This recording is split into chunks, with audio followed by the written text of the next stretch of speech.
Hi guys, this is my supercharged tip of the week.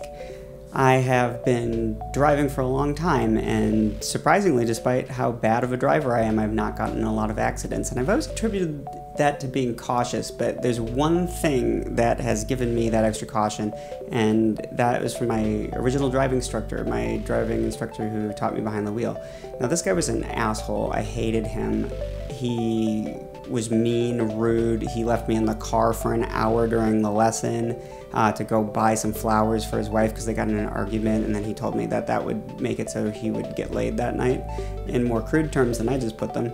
Not a great guy, but one thing that he did in part that has stuck with me for, I guess, 15 years now, or no, 14, I got my license late, yay.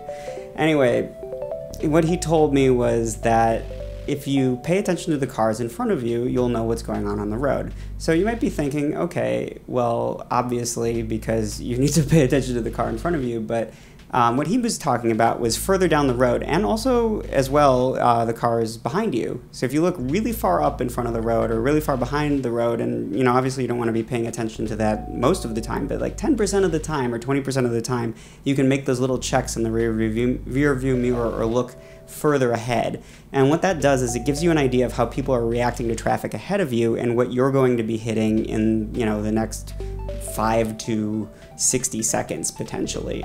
So if a lot of people are braking, for example, then you know to, get ready to brake. A lot of people just watch what's ahead of them or not even watch what's ahead of them. If you pay attention to what's going on far ahead of you and far behind you, you can get an idea of what's going on around you more on the road, and it makes it easier to avoid an accident.